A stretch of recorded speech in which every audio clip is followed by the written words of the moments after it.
conhecimento, de falta de lidar com isso. Né? E assim, vou deixar aqui claro para o pessoal trabalhar aqui com a ideia de que a gente geralmente relaciona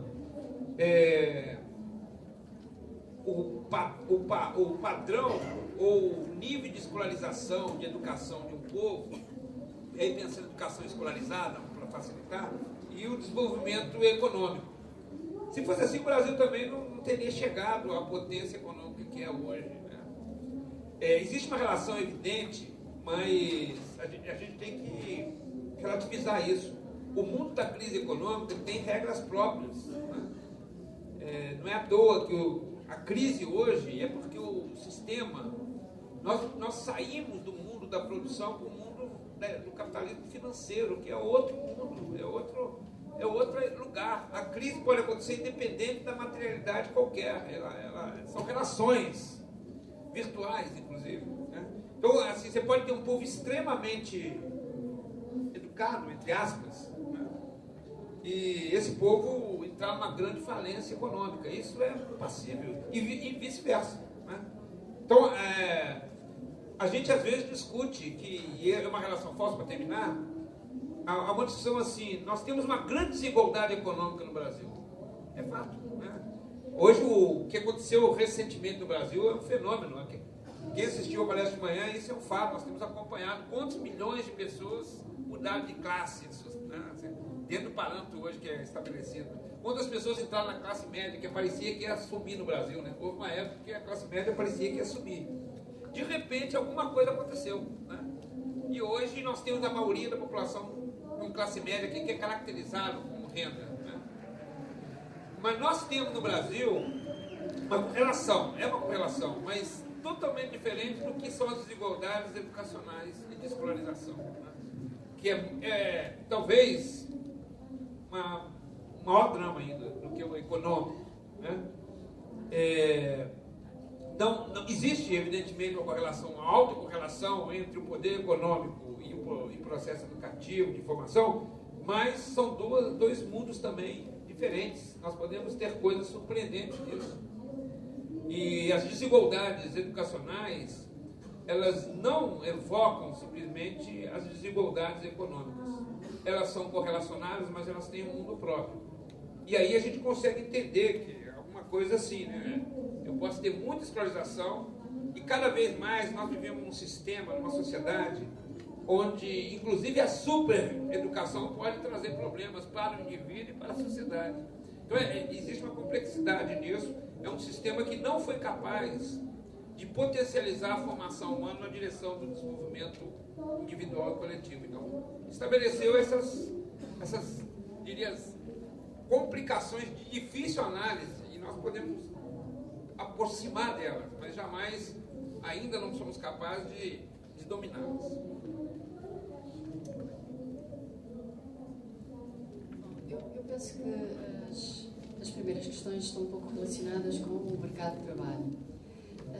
Nós temos essa preocupação, é necessário utilizar as tecnologias, fazemos uma grande aposta nas tecnologias e convidamos as empresas a interagir connosco nessas tecnologias. Eu posso dar um exemplo muito concreto. Nós no Politécnico do Porto, nós temos experiências de cursos de pós-graduação.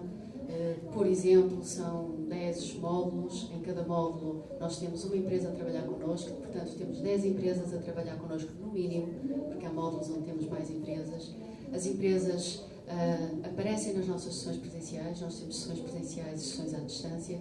As pessoas de vários países da Europa assistem a essas apresentações, porque nós fazemos a transmissão via streaming. As pessoas contactam, seguem as sessões.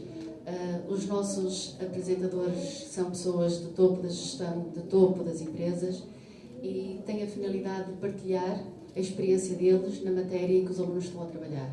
Vamos supor, uma das unidades curriculares aborda a temática do comércio eletrónico, então nós trazemos uma empresa de renome na área do comércio eletrónico que descreve quais é que são os procedimentos, como é que eles fazem na prática, que dificuldades encontram, que obstáculos é que têm que ultrapassar. E, portanto, nós fazemos isso e divulgamos em tempo real.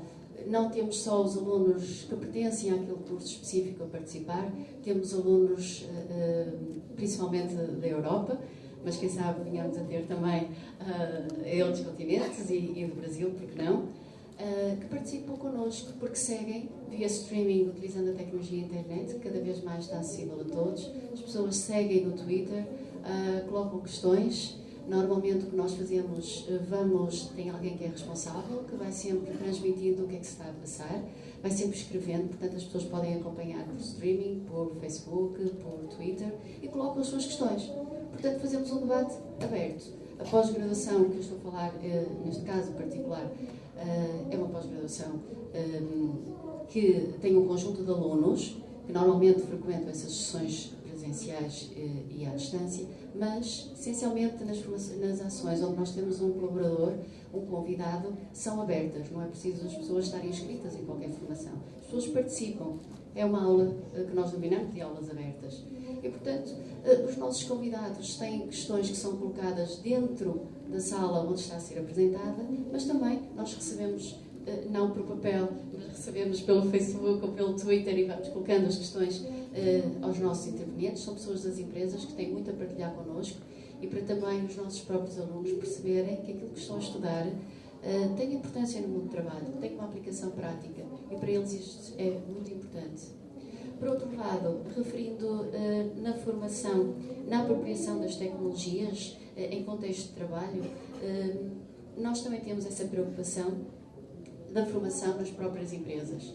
Essa formação, como ainda falei ainda há pouco no programa Novas Oportunidades, o Governo procurou impulsionar a formação de ativos, ou seja, pessoas que têm baixas qualificações académicas, que estão no mercado de trabalho e que precisam melhorar as suas competências. Então, eles vão fazer prova das competências que foram adquiridas no contexto de trabalho. Há muito esta interligação, em que os currículos não são tão desenhados à volta dos conteúdos. Porque se nós desenharmos um conteúdo para uma determinada unidade curricular, nós não conseguimos perceber que nível de complexidade que nós queremos atingir.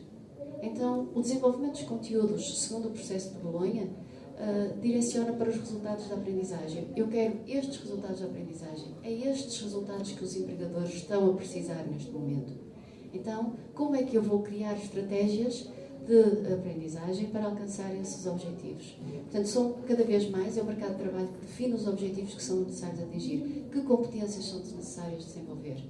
E nós trabalhamos nesse sentido, no sentido de desenvolver essas competências, utilizando as tecnologias, também até para a própria redução de custos e para alargar, criar ambientes que são mais inclusivos e que têm acesso a muito mais pessoas. Na questão da crise, é verdade, nós estamos a passar por uma situação complicada. As nossas taxas de desemprego são o dobro relativamente ao Brasil, mas a nossa crise não derivou da educação. A nossa crise derivou do sistema bancário. Portanto, nós vivemos acima das nossas possibilidades. E esse foi o grande mal. Nós, enquanto pessoas, enquanto famílias e o próprio governo, construíram estradas com fundos europeus. Há situações, temos 2 e 3 autoestradas para o mesmo local, algumas estão vazias. Portanto, houve alguns problemas de sobreendividamento. E é essa a nossa grande dificuldade. Pelo contrário, nós estamos a tentar utilizar também as tecnologias para promover a educação. Infelizmente, temos um grande número de desempregados em Portugal, é verdade, cada vez mais, e um número assustador. E uma das diretrizes que têm sido apontadas é colocar essas pessoas na formação. É uma oportunidade de formação para tentar aumentar a qualificação da população portuguesa e, em termos gerais, na Europa. Bien. Este tema que trataba Paula es realmente complejo, ¿no?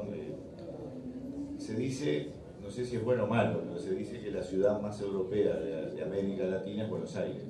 Y se dice que el país por de alguna manera el número de inmigrantes y la incidencia de inmigrantes que tiene, digamos, una cercanía mayor respecto a su construcción, es Uruguay. Uruguay, a los 10 años de los fenómenos en distintas situaciones que se plantean en Europa, particularmente algunos en España, recibimos la información de esa catástrofe. En este caso tenemos que decir que en realidad aprendimos antes. ¿Sí? En este caso, en realidad, el sistema bancario tomó el poder que tendría que tal vez a nivel político de los gobiernos tomar la gente. Lo vivimos ya claramente en nuestros países en el entorno de los 2000, ¿verdad? Pero me gustaría ir claramente a algunas de las preguntas que son muy interesantes para poder generar debate respecto a varios temas. En primer lugar, hay una historia de cómo se generó la educación profesional y tecnológica gratuita. Estamos hablando acá de educación gratuita, laica. No estamos hablando de educación privada. Bueno, se generó distinto en nuestros países. Hay países que se desarrolló a través de las empresas, en función de la necesidad de formar mano de obra con cierta calificación. Se fueron formando institutos a cargo de empresarios. En otros casos fueron sindicatos que tomaron la posta de la formación de los trabajadores. Y en otros casos fue el Estado que a través de la educación pública incluyó en su espacio esta modalidad técnica tecnológica. Esa historia también nos hace ver distinto el presente y nos hace tal vez ver distintas las posibilidades futuras. En el caso de Uruguay es muy claro, la educación pública tiene un peso enorme. El 97% de los jóvenes que estudian educación tecnológica lo hacen en ese lugar. ¿Sí? Entonces, ¿cómo de alguna manera poder intercambiar cuando las visiones, las realidades de cómo se construyó y se fortaleció la educación profesional y tecnológica es distinta en cada uno de nuestros países? Pero hay un elemento que me parece absolutamente claro para poder, por lo menos, analizar. Algunos son simpáticos y otros tal vez no son tan simpáticos.